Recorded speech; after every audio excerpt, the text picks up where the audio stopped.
Hello and welcome to a new series from Escape Collective called Ultra, where we're going to be bringing you stories that are big, stories from the worlds of bikepacking, ultra racing. Think people living lives on the fringes of what you thought was possible to do by bike. Big rides and races in far-flung places, that's pretty much the gist of it. Our first ever guest is Lael Wilcox, who's looking to break the women's round the world record. We spoke to her a few days ago, and actually by the time you're watching or listening to this, she's set off from Chicago and is heading eastwards. So without further ado, let's head over to Lael Wilcox.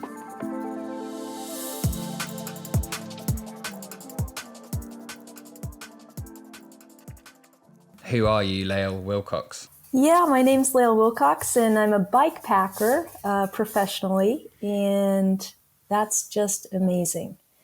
Growing up, I didn't really ride bikes, and I always wanted to be a professional athlete. I'm from Alaska, and somehow it worked out. Really, I started by commuting and then traveling long distance, and then entering my first bikepacking race with no idea of what I could do or how it was going to turn out, and immediately found out it was something that I was both really good at and something that I love to do. So that's what I've been doing for the past 9 years. And it's just gotten better and better. And this summer I'm kind of going after my biggest ride ever, going after the around the world record. So I'm very scared. I start in 9 days, and I'm maybe 90% excited, 10% scared, but it's such a huge project that means all kinds of things, and I'm really looking forward to it. Well, I was going to ask some other intro questions, but let's maybe get the scary stuff out of the way by talking about the round the world ride. But first of all, I read that you were in 2016 going to do it. And you'd got a new passport, which, those aren't cheap. So you want to get as much mileage out of them as soon as possible. So you're going to ride the Trans Am race or race the Trans Am race and then just carry on. Was that right? That was the plan? Yeah, that was really my dream. But I'm such a dreamer all the time. I have all these big ideas and not always the plan or the money or the capacity to do all of that. So I rode. My favorite way to get to races is to ride to the start. So that year I rode from home in Anchorage, Alaska to Astoria, Oregon in the start of the Trans Am. As I was riding down, which was like 2,000 miles just to get there, I thought, wouldn't this be so cool if, racing this 4,200 miles was the start of my 18,000 mile trip around the world to try to go after the record. And that was as far as that dream was fleshed out, beyond just getting a new passport and sending a message to my call saying, what do you think about this idea? And he said, I've always thought that would be an incredible way to start the around the world ride. But, at the time, I could barely afford to race the Trans Am. It was 4,200 miles. It took me 18 days and 10 minutes. I won the race overall, and I was totally trashed after that. I'd averaged, 5 hours a night of sleep and 237 miles a day riding for 18 days in a row. And, I was thrilled. I won the race. I was brain dead. I was pretty burned out from riding. And then I moved on. And I'm trying to think of even what I did next because it's so long ago. But it's always been on the back burner, this idea that I want to go after the around the world record. I think I put kind of a pause on it for a while because, cyclists started getting killed in these ultra races. My call died in a race in Australia, getting hit by a car. Somebody died the following year in the Trans Am. And I thought, there's a really high level of risk here being on the road system, riding at night, riding sometimes sleep deprived. You don't know what kind of drivers are out there. So I stopped road racing mostly for, the past 8 years. The only road races I've done I did a 900-mile race in Catalonia, and I raced across the Canary Islands. And I love both of them. I love riding road, but it is a bit risky. And I'm this year kind of accepting the risk with wearing a reflective vest, having more lights, having reflective tape on my bike, and just also realizing like that's part of it. And I really want to do this. And I feel like the window to get to do it is kind of closing. Politics in the world are crazy right now. Climate change is really affecting weather and storms. And I want to do this big thing before I can't do it.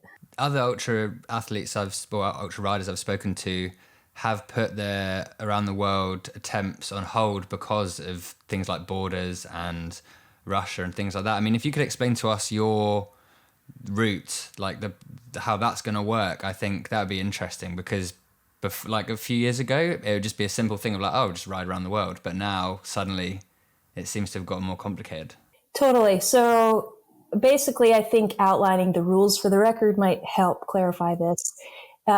So to attempt a Guinness World Record of circumnavigation, you have to ride 18,000 miles, at least 29,000 kilometers, either east or west.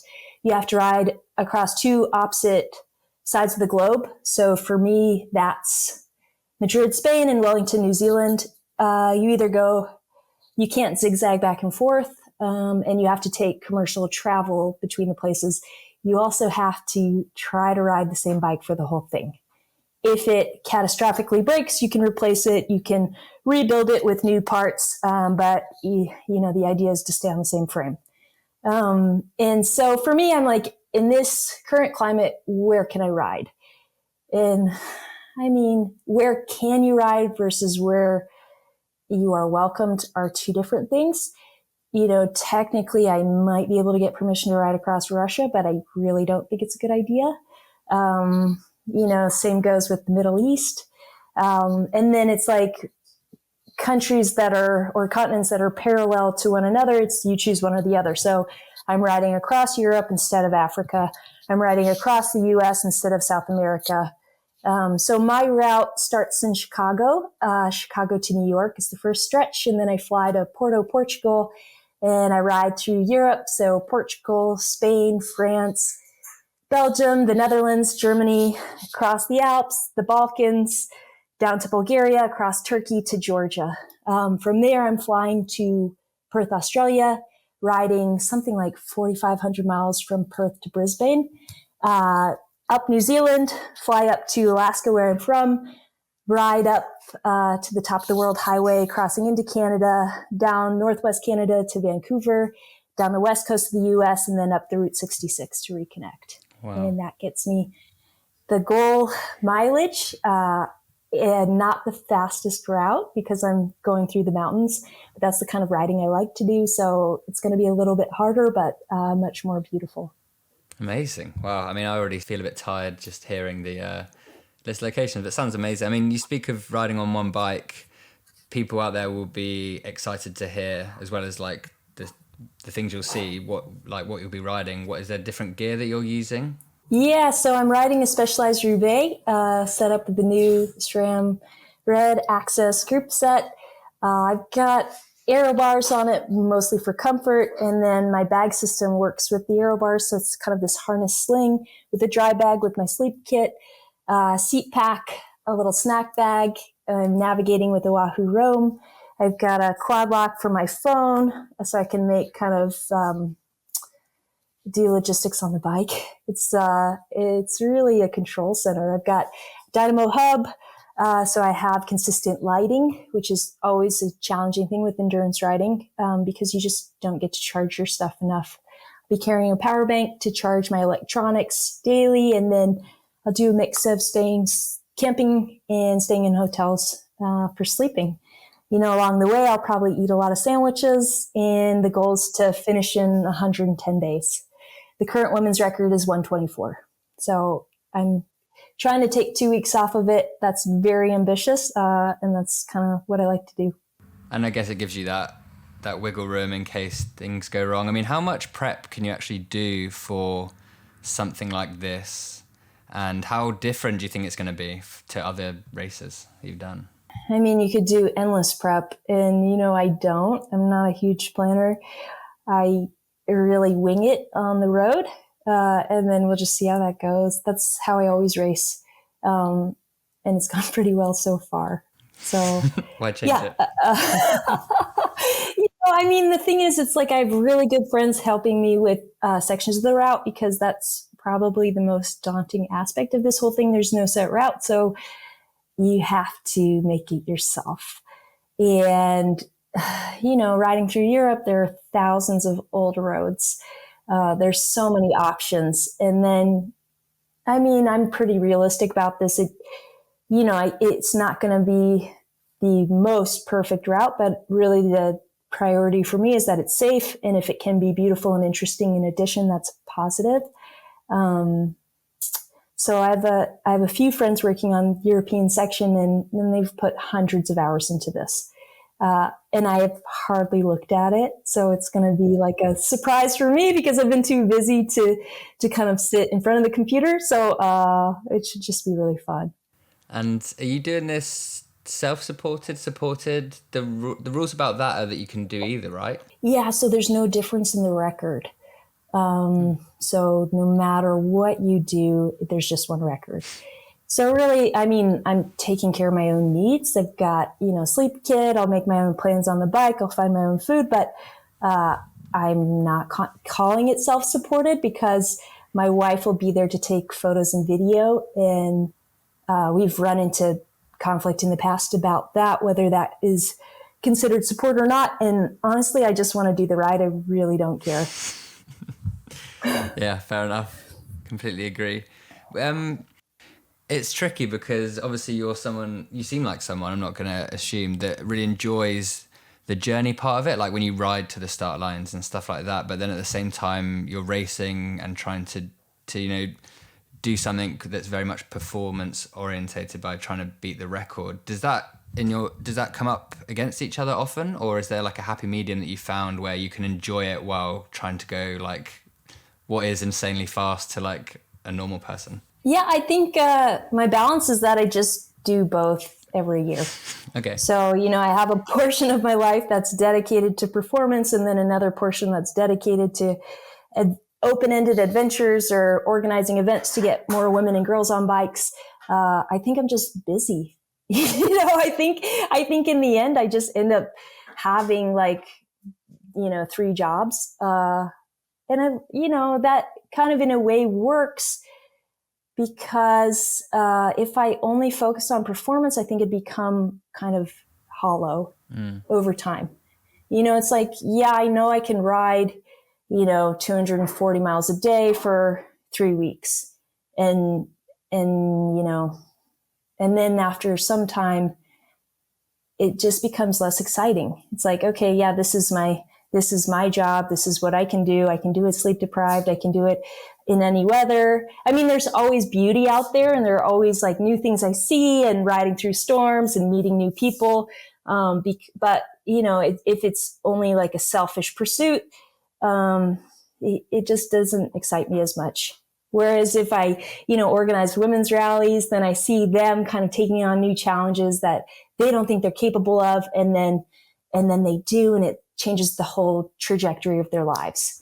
And I'm like, that's cool. It's not just about what I can personally accomplish, like in my riding, but it's like encouraging other people to kind of do this stuff and also kind of reaffirm that people want to do hard things. They don't want to just sit on the couch and watch a race on TV. They actually want to ride their bikes, and they want to sleep outside, and they want to kind of exceed their expectations. So I think that's why I still do this sport, because it's like as far as my own experiences, I'm 37 years old.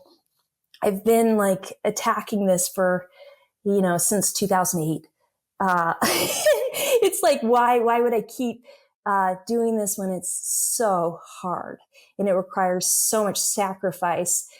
If I didn't see that it actually was changing the culture of the sport and the way we ride bikes, and that it can be positive, and that it can change people's lives, and that it doesn't just have to be a sufferfest. It's like, yeah, things are hard. It really hurts, but also like the impact, the meaning of it is why I just keep going.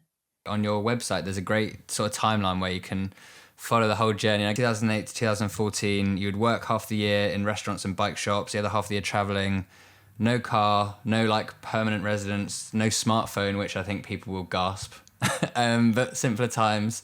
And then like, what do you remember most from those times? Like that 6 years? Because it feels now like a world away from going to do this massive thing. I mean, does it feel that different, or does it feel like just one long The way I've always seen that, like the racing I do is kind of like fitting 3 days worth of bicycle travel into every day. So it's like I'd ride like 60 miles a day touring. I'd live on the bike. I'd wear the same shirt for 6 months.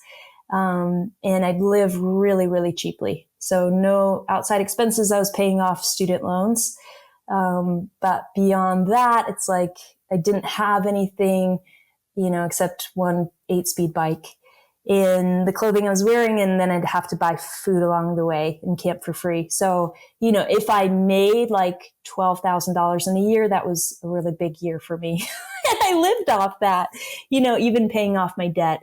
And that was hard, and in some ways like a bit stressful, but it also felt like such a huge privilege to be able to make that choice, that I could save enough money to live like that and to see all these places. It's like I spent 3 months riding across South Africa. I spent 3 months riding in the Middle East. I did so many different routes and trips in Europe and Eastern Europe and down through Alaska and into Mexico. And it was all just kind of exploration, learning about the world. I really started doing this because it was probably the cheapest way I could travel. Beyond like buying plane tickets to go different places, it was like the expenses were very low and I got to really see a lot and kind of experience it in so many dimensions. It's like you feel the weather, you feel the terrain, you figure out why people live there, why the roads exist, and it just felt so rich. And it still does feel like that. It's just now I get to do it professionally, which is so cool. That means I don't have to, find a restaurant job and work double shifts for 6 months to make it happen. So what a gift. I'm in such a sweet position that I never knew was possible. And then, with that, it's like it gives me the time to pursue so many other ideas, to the point that, it kind of cuts into my preparation for, racing or training. But at the same time, it's like I can't let the stuff go. I care too much. So I just try to do it all. The round the world record, maybe it feels like a bit of a culmination. A lot of people you talk to often describe it as like a white whale, like the sort of the top thing, the North Star. Is that how you view it? And is it? I mean, now it feels daunting, but is there the sense of like after this, then that's the huge thing ticked off, and where do you go from that, or is it not? Is the record ahead of you too big to even think about afterwards? I haven't really been like focused on it for that long. Okay. I think I decided last spring that I wanted to go after this again. I think I'd spent quite some time like just kind of discounting it entirely because it's on road, and I thought that's too risky. And also the fact that you have to make a route and then fly in between places just seemed so kind of convoluted in a way, because it's like, I think sometimes I'm about these rides, I'm more literal. I'm like, okay, I'm racing down the Rockies. I'm racing across the US. I'm racing around Kyrgyzstan. Like it's just point to point. And, adding in flights and that kind of thing seemed like that's kind of out there. But then I think I came back to it because I was riding to the start of the Tour Divide last spring from home in Tucson, and I ended up riding, over 4,000 miles to get there because I took such a crazy route up. And I was just enjoying being on the bike so much every day. And I was riding roads through the mountains. And I was like, this is not like the most adventurous. I'm not riding dirt roads. I'm not going remote places. But I just liked being out there, and I liked covering big miles and kind of making my way like that, like just a huge bike tour. So then I was like, I want to go after around the world because that's what it is. It's like, because it'll take me 3.5 months, I can't treat it as like a race where I won't sleep at all, or I won't take care of myself. I won't eat real meals. I have to do all that stuff because it's so long.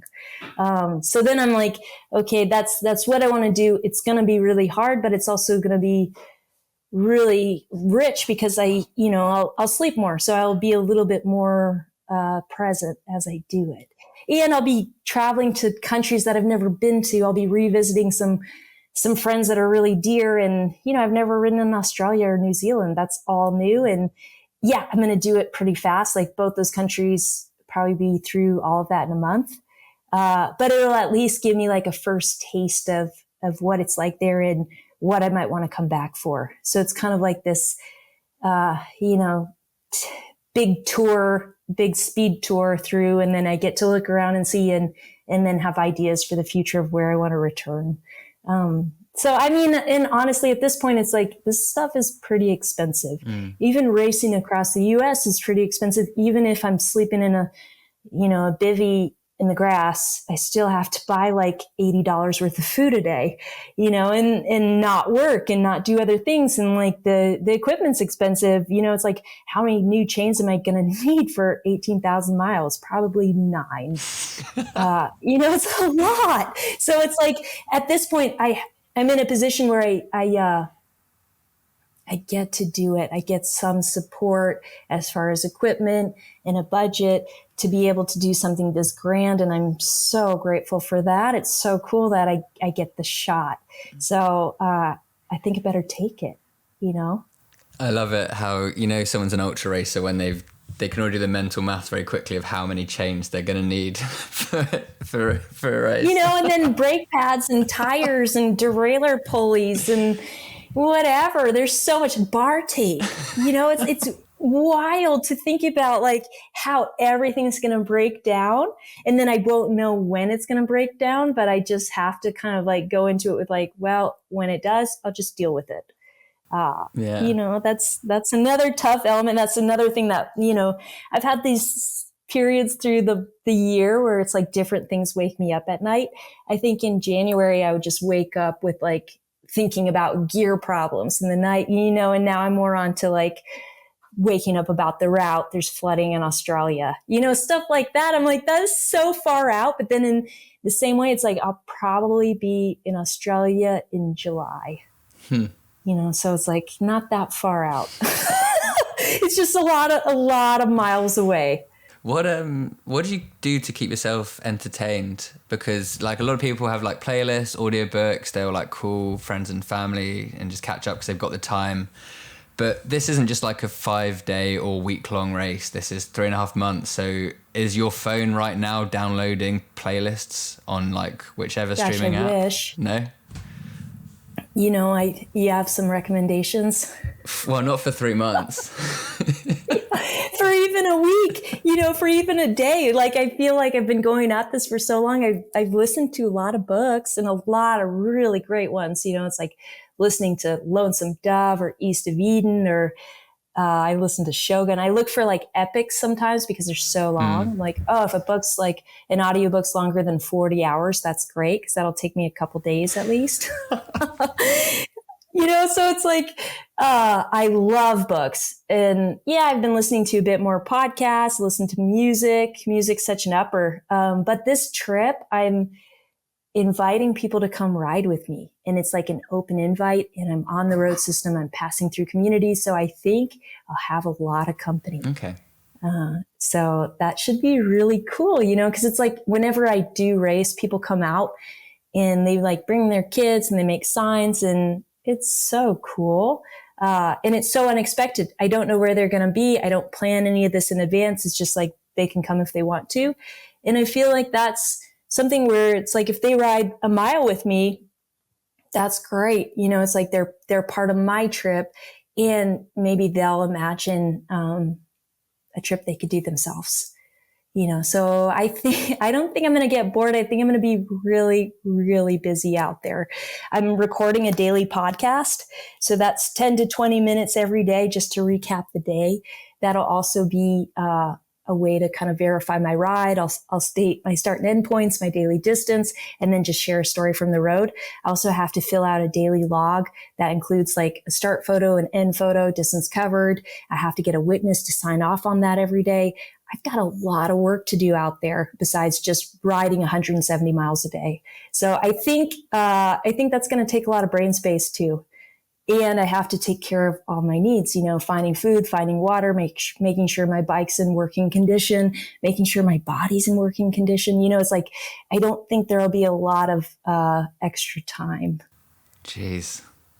So I guess when you started doing this, the scene was a lot smaller. Like less people doing it, less people paying attention. So it must be cool that it's come to the point now. I mean, what are the biggest changes that you've seen throughout, through that journey over how many years from when you started doing the racing and the bikepacking? I mean, it's so cool. I think a huge part of it has been route sharing. So now we have apps like Komoot, Ride with GPS, Strava, where you can easily share routes, which takes people to more adventurous places, helps them dream more about connecting these dots. When I started, I just had paper maps. So that's changed things a lot.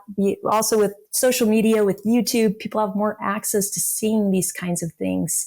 That's always been the thing about sports. The reason sports grow is from media, from people sharing that these races are happening, these rides are happening, these stories are happening. And then bikepacking has been a bit behind on that. So it's harder for people to learn about it. But when they do, they get so excited. And it's often people outside of cycling, people that just want to go out for adventure. And then the bike is the best tool for that because you can cover more distance than being on foot. You can carry stuff on the bike. You can ride on so many different surfaces. So it's been cool. Like that kind of internet boom has really helped the sport. And then beyond that, it still feels really personal, because I feel like anybody participating has a personal connection to what they've done out there. And then, they feel some sense of pride for the other people around them pushing their own limits. And it's less about competition or money and more about like these unique experiences. I feel like people can relate and connect because it's living on the bike, however you want to make that. And then I love how it's become more competitive. It's like people from different disciplines in cycling are getting into this, people that race in the pro tour, people that, came from a different background and because they want to see how far they can go. And that energy is really good. I think I want to see all of it grow. I want to see the level of competition raise. I also want to see the people that are just like intimidated and nervous make it into something that they feel like they can do and then see where that goes. Because I think it's a sport really anybody can do if they have the desire and the willpower. The equipment is a bit prohibitive, but everybody in some way has access to some kind of bike. And then there are ways to pack stuff to just get out there. I take 12 and 13-year-old kids bike packing and they do it. They start with 5 miles, which is the biggest ride they've ever done. And then in, 6 weeks, they're riding 60 miles. It's insane. It's like the development that can happen just from kind of believing in yourself and sticking with it really works. So I think seeing the sport grow has been really cool. I used to, if I ever saw someone with bags on their bike, like starting out, I'd be like, oh yeah, I probably know that person. And then I still feel that way where I'm in different countries and I see somebody with bags on their bike and I'm like, oh yeah, I probably know that person. And then I cross paths with them and I'm like, oh my God, I don't know them. How would I know them? But the community used to be so small that it's like you kind of knew of everybody involved. And now it's just like, it's grown into this much bigger thing. It's still on the fringe. It's still small, but so much bigger and so many more adventures. And I don't know, in a way, like I just the whole time I've been pushing myself so hard that, maybe I just can't stop until I do the next thing. It's like around the world's next. And then next February, I'm racing the 1,000-mile Iditarod in Alaska. And that is even scarier. I mean, it's like, oh my God. This year I raced the shorter distance, 350 miles, and it was -40. I mean, that is insane. That's like -30 is where temperatures are the same in Fahrenheit and Celsius. -40, like it was so crazy, but also so beautiful. But, it's like very much life or death out there. But also the fact that these things exist and the urgency is also for me tied to climate change.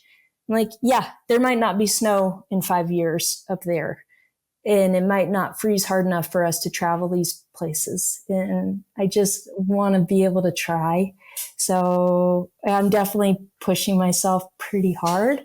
But also, it's like, what a gift to be alive. So I gotta try. It's really cool hearing about like going out and helping other people discover bike packing and stuff. How much of that do you think comes from the fact that you only really got into riding in your 20s, which isn't necessarily late, but then there are people who have been doing this since they were able to walk, right? Does that inform that a lot? And how does that frame what you're doing now, where it's like, I want to do these things? Do things feel compressed and that it's like, right, just, you know what, it's fun, it's cool, I'm going to do it? Yeah, I think that's totally is a huge part of it, is that I got into it later in life. And then I think about the stuff I did do as a kid, and I loved it. I played soccer, I played basketball, I loved sports, but I grew up in Alaska. It's like, well, why was I doing any of that? And I think, maybe I wouldn't have been into competing on the bike, but I would have loved to go on a bike adventure if I had known about it. And that's why I started my girls program, Grit, because I'm like, at the age of 12, if I got the chance to go on a bike adventure with this bike team, I would have been so into it. And then the same kind of goes with the rest of it. The women's rallies I run, I've done 7 so far, 50 women taking on a mountainous 400 to 450 mile route all over the world. I do it because I'm like, when I started racing, I was the only woman, 1 out of 40, 2 out of 100, 4 out of 200. It's like there were no women on the start line. And then can't say why, but it's a thing. So then I'm like, okay, if I create this challenging events for women that are not competitive, maybe they'll actually show up. And then I found that they do. And then once they have like this one experience, then it kind of snowballs into more. So I think all of this has been because I got into cycling later in life, and it's been such a cool thing for me, but I kind of fell into it. It was not something that I pursued heavily. I just started doing it because it was a cheap way to travel, and it still is. But it can also be so many other things. I didn't know I could be competitive. I didn't know I could race until I was like 28. And that's pretty old. But I guess for endurance, that's okay. It's like, but sometimes I wonder what it would have been like if I'd gotten into it sooner. But that's life. That's how it goes. Finally, I think people are going to want to keep up with your trip. So is there a dot watching? I mean, I assume you have it, like there's Instagram and all that jazz. I mean, maybe you could just let us know, how do we follow you on your voyage? Yeah. So I'll have live tracking on Rafa. So I'll have a separate landing page for that. That'll show where I'm going every day. I carry a spot tracker, so it sends a message every 5 to 10 minutes to show my live location. I will share stuff on Instagram, so 2 to 3 times a week. I'll be putting up kind of an update. I'll have the daily podcast, and I'll put the full collection of the route up on Komoot so people can kind of dig in to see it closer, figure out where they can find me and where they can ride with me. And also they can take these routes and take them for adventures too. Amazing. Lael Wilcox, thank you very much. I hope that you find enough audiobooks for 3.5 months. Thank you.